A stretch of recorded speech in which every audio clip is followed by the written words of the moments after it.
제가 축구를 되게 좋아해요. I love soccer a lot.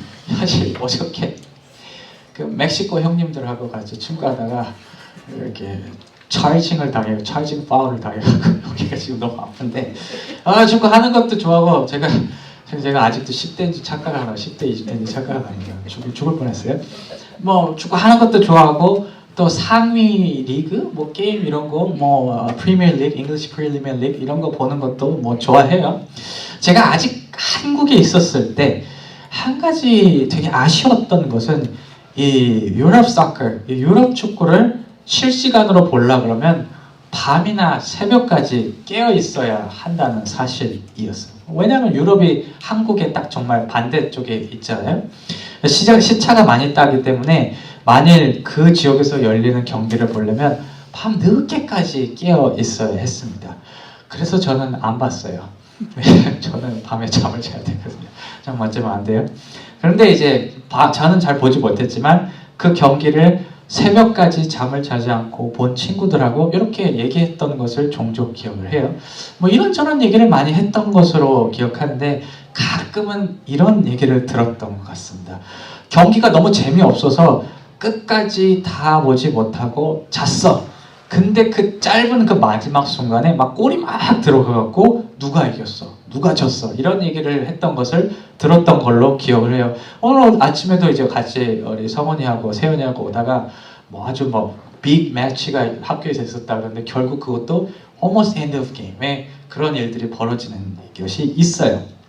그러면서 이제 저 같은 경우는 이제 밤에 잠 자지 않고 끝까지 봤으면 그것들 봤을 텐데 라고 그렇게 막 되게 이렇게 아쉬워하는 그런 친구들을 친구들과의 대화를 기억을 합니다. 축구뿐만 아니라 다른 운동 경기들도 마찬가지일 거예요. 이 상당한 시간을 공을 들여서 경기를 보다가 지쳐갖고 혹은 뭐 일이 생겨갖고 끝부분을 챙겨보지 못했는데 이 마지막 순간에 점수가 나든지 순위가 뒤집혀서 뭐 아쉬워 뭐 하는 경험들을 뭐 한두 번쯤은 다 해보셨을 것이에요. 제가 이런 운동 경기의 사례를 통해서 말씀드리고 싶은 것은 이 전체의 과정 중에 이 마지막 부분이 중요한 인생의 경험들입니다. 이 공을 들여서 하는 일들 중에 우리가 투자한 긴 시간에 이 마지막에 가서야 빛을 보는 그런 경험들을 우리가 종종 해요. 예를 들어서 고등학생들이 뭐 하이스쿨의 마지막 때에 이제 대학 가기 위한 시험들, 뭐 여기서는 SAT죠. 한국에서는 수능인데 그 마지막 보는 그 시험을 위해서 이 몇 년 동안 준비하자, 몇 년 동안, 1년 동안 이렇게 준비해서 이 마지막 때 잘 봐야 내가 이 보상을 받았다라는 그런 생각을 갖잖아요. 또 뭐 사업을 준비하는 것도 마찬가지일 거예요. 여러 가지 사전 준비를 많이 사업을 한다는 게 띡 가서 나 뭐 팔래 이러는 게 아니잖아요. 가서 준비하고 돈도 받고 돈도 얻고 그리고 가서 지역도 다 리서치하고 그러고 나서 뭐 6개월 1년 지나고 나서 탁 열어야 그때 가서 뭔가 이렇게 제대로 사업을 시작할 수 있는 어떤 이 준비 기간에 마지막이 중요한 것도 그 사업의 준비일 것 같아요. 이러한 경험들의 한 가지 공통점은 끝까지 버텨내는 것입니다. 지금은 힘들고 어려워도 이것을 감내하고 뚫고 지나가서 마지막에 도달하는 것이 이런 경험들 가운데 빛을 보기 위해 필수이기 때문입니다. 마치 제가 졸린 눈을 부릅뜨고 전 그러지 못했지만 끝까지 축구 경기를 시청한 사람들이 마지막에 벌어지는 굉장한 승부를 볼 수 있는 것처럼 말입니다. 이 하나님과 함께하는 삶도 마찬가지인 것 같아요. 뭔가 상당한 노력 끝에 마지막에 무엇인가 주어지는 경우가 상당히 많은 것 같습니다. 성경에서 하나님께서 보여주시는 놀라운 사건들을 경험한 많은 사람들은 결국 끝까지 버틴 사람들이었어요. 오늘 저는 이러한 사례 중에 하나인 히스기야 왕, 유다 왕국의 한 왕이었던 히스기야 왕에 대해서 살펴보고자 합니다. 오늘 본문은 히스기야가 경험한 놀라운 하나님의 역사에 대한 기록이에요. 간단히 요약하면 하나님의 천사가 예루살렘을 둘러싸고 있었던 수많은 아시리아 군대를 쳐서 이제 물러가는 사건을 기록하고 있어요. 뭐 정확히 어떻게 해서 하나님이 물러가게 했다라는 기록은 없지만 이 당시에 아시리아가 어마어마한 강대국이었고 또 수많은 나라를 점령했다는 사실을 고려할 때 그들이 하루아침에 물러나는 것은 분명히 하나님의 기적이었습니다. 제가 당시에 그 아시리아의 강함을 증명하는 두 가지 유물 사실을 유물을 준비해 와서 이 하나 왼쪽에 있는 거는 뭐 헥사고널 프리즘이라고 얘기를 하는데 여기에 뭐라고 써 있냐면 그 상황에 대해서 Jerusalem was like a caged bird. 새장에 갇힌 새같이 예루살렘에 그렇게 있었다라고 기록을 하고 있어요.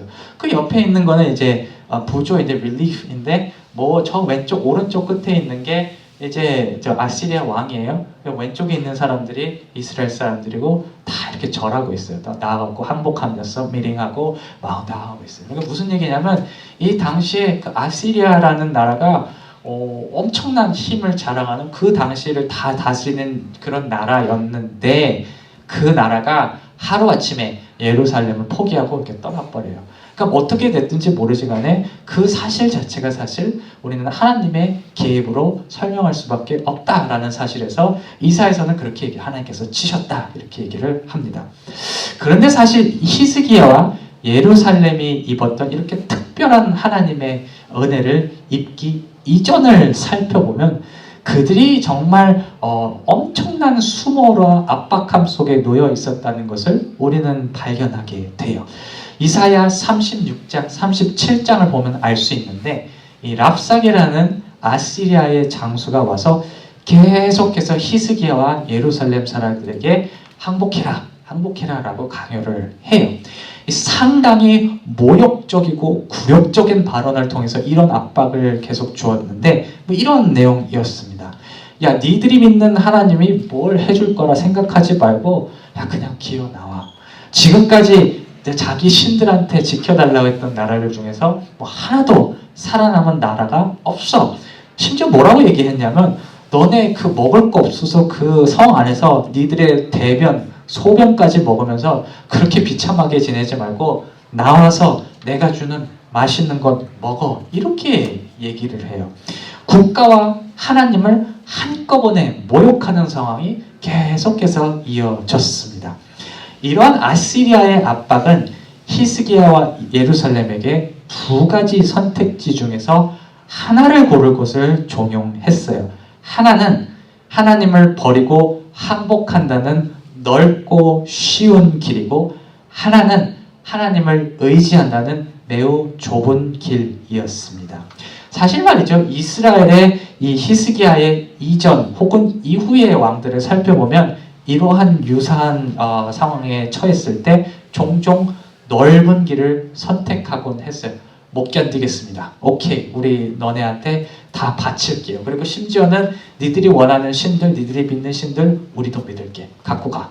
이렇게 해서 넓은 길을 택하곤 했고 그것 때문에 하나님이 정말 많은 책망을 하고 있는 것을 우리는 성경을 통해서 받고 있습니다. 그런데 히스기야와 예루살렘은 달랐어요. 그들은 하나님을 의지하면서 좁은 길에서 버텼습니다. 본인도 괴로워서 옷을 찢으며 어떻게 해야 할지 몰라서 발을 동동 굴렀지만 그럼에도 불구하고 그렇게 버텼을 때 그들은 오늘과 같은 하나님의 기적을 경험할 수가 있었습니다.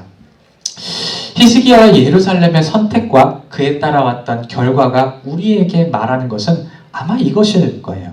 이 하나님의 은혜를 입는 삶은 좁은 길에서 끝까지 버텼을 때 주어지는 것이다. 이 하나님이 아닌 다른 것에 좋아 보이는 것들과 뭐 하나님의 길이 아닌 넓고 쉬워 보이는 길들에 기웃거리거나 그것을 붙잡는 것이 아니라 하나님을 의지한다는 것이 어렵고 도전적이지만 그럼에도 불구하고 그것을 끝까지 붙들 때야 오늘 본문과 같은 하나님의 놀라운 역사하심에 도달할 수 있다는 사실을 오늘 본문을 우리에게 얘기하고 있습니다. 이러한 측면을 생각할 때 우리에게 은혜의 경험이 적다면 우리는 한 번쯤 내가 끝까지 버티지 못하고 중간에 포기하고 있는 것은 아닌가라는 생각을 해봐야 할 것이에요. 마치 운동 경기를 끝까지 못해 정말 중요한 것을 마지막 부분을 놓치는 것처럼 우리도 그것을 놓치고 있는 것이 아닌가라는 생각을 해봐야 할 것입니다. 그렇다면 히스기야와 예루살렘은 어떻게 좁은 길에서 버틸 수가 있었을까요? 그들이 선택한 것은 넓고 쉬운 길이 주는 도전에 대한 침묵, silence였습니다. 이 아시리아의 장수와 협박과 회유에 대한 이스라엘의 반응을 기록한 이 36장 21절에서 이를 살펴볼 수가 있습니다. 제가 갖고 왔는데 맨 앞에 있을 거예요. 36장 21절 쭉 올라가면 여기 있습니다. 뭐라고 얘기하냐면 21절에서 그러나 그들이 잠잠하여 한 말도 대답하지 아니하였더니 이는 왕이 그들에게 명령하여 대답하지 말라 하였습니다. 말하지 말라 그러고 입 다물어 그렇게 얘기했고 히스기야도 말하지 않았어요. 이 상황 내내 아시리아의 어떤 반응에도 대답을 하지 않았습니다. 그들이 이렇게 침묵했다는 것이 자신이 처한 상황을 전혀 신경 쓰지 않았다는 것이 아니라 하면서 나 신경 안 써 이런 게 아니에요. 오히려 엄청나게 신경 쓰였기 때문에 포기하고 싶었을 거예요. 왜냐하면 36장 22절, 37장 1절에 보면 유다의 지도자들, 히스기야 왕을 포함한 모든 지도자들이 막 옷을 찢고 괴로워하는 모습을 보면 알 수 있어요. 우리가 기억해야 할 것은 그들이 이렇게 의도적인 침묵을 한 이유가 하나님께 집중하기 위해서였다라는 사실입니다. 협박과 회유를 뒤로 하고 하나님께 몸을 이렇게 돌린 것이죠. 엄청나게 신경 쓰였지만 그럼에도 불구하고 하나님을 찾겠다라는 의지가 그들의 침묵이었습니다. 히스기야가 위대한 왕으로 기억되는 것이 바로 그가 그 괴롭고 불편한 마음을 해결하기 위해 찾은 것이 다른 힘을 가진 사람이나 다른 나라가 아닌 바로 하나님이었다라는 사실이에요. 그리고 하나님은 그와 그들의 백성의 노력을 내버려 두시지 않았습니다. 오늘 말씀처럼 자신의 천사를 보내서 아시리아 군대를 이렇게 물러가게 만들었어요. 여러분, 하나님은 우리의 간절한 마음에 어떤 식으로라도 응답하시는 분입니다. 성서를 보면 하나님은 인간의 간절한 요구를 그대로 땅에 떨어뜨리신 적이 한 번도 없으세요. 심지어 그것이 잘못된 요구여서 나중에 고쳐주셔야 했을지라도 말입니다. 하나님께 응답받기 위해서 우리에게 필요한 것은 넓고 쉬운 길이 주는 도전들의 갈피를 잡지 못하거나 그것에 혹하는 것이 아니라 그것을 뒤로 하고 하나님을 찾는 것이 중요하다는 사실을 우리는 기억을 해야 할 것이에요. 마치 히스기야와 그의 백성들이 아시리아의 협박과 회유에 침묵으로 대응했던 것처럼 우리 또한 넓은 길이 우리에게 주는 유혹과 압박감을 의도적으로 몰아내야 된다는 것입니다. 그보다는 하나님은 할 수 있으셔. 예수님과 함께라면 가능해 라는 믿음을 붙들며 끝까지 버텨낼 때 우리에게 특별한 은혜들이 주어짐을 기억하면서 나아가야 할 것이에요. 여러분들 예수님 잘 아시죠? 예수님의 삶이 사실 그랬어요. 끝까지 버틴 삶이었어요. 뭘 버텼냐면 예수님도 죽는 거 별로 좋아하지 않으셨어요. 사실 마지막 부분에 가면 이 잔을 치울 수 있으면 치워주세요 라는 그런 기도를 하죠. 그럼에도 불구하고 예수님은 그 일들에 이렇게 마음을 상하거나 쓰거나 그러지 않고 끝까지 하나님을 쳐다봤고 어느 정도까지 쳐다봤냐면 결국 그것 때문에 자기가 십자가에 못 박혀 돌아가실 때까지 그 하나님을 바라봤어요. 그리고 그렇게 바라봤을 때 정말 놀라운 은혜가 예수님뿐만 아니라 우리한테 임한 것이죠. 예수님의 그 죽음 때문에 우리가 이렇게 교회 나와서 예배 드릴 수 있고 우리가 이렇게 구원받을 수 있는 것이잖아요. 예수님도 그러니까 동일한 인생을 사셨던 것 같아요. 정말 네가 글로 가면 힘들어. 그러니까 다른 데로 가. 이런 유혹들에 대해서 등을 돌리고 하나님께서 세워주신 계획을 사해서 끝까지 버텼을 때 그 마지막 부분에서 뭔가 주어지는 경험을 예수님도 하셨다는 것을 우리가 기억해야 할 거예요. 말씀을 정리할게요. 제가 말씀을 묵상하면서 이런 생각이 들더라고요. 만약에 하나님께서 분명하게 예비해 주신 큰 은혜들이 바로 여기 앞에 놓여 있는데 이 순간의 마음의 흔들림 때문에 혹은 현 시점에 잠깐의 어려움 때문에 포기하고 가지 않는다면 정말 아까울 것 같다라는 생각이 들더라고요. 얼마나 많은 은혜들을 내가 여기까지 가지 못하고 바로 코앞에서 놓쳤을까라는 생각이 들었습니다. 우리가 오늘 말씀을 기억하면서 우리가 이렇게 밀고 나가는 삶을 살아야 할 것이에요. 우리의 내부 혹은 외부에서 주어지는 도전들에 너무 마음을 뺏기지 않고 계속해서 나아갈 때 이 하나님께서 예비하신 것들을 붙들 수 있음을 믿고 살아가는 저와 여러분들이 되시기를 주님의 이름으로 축원합니다.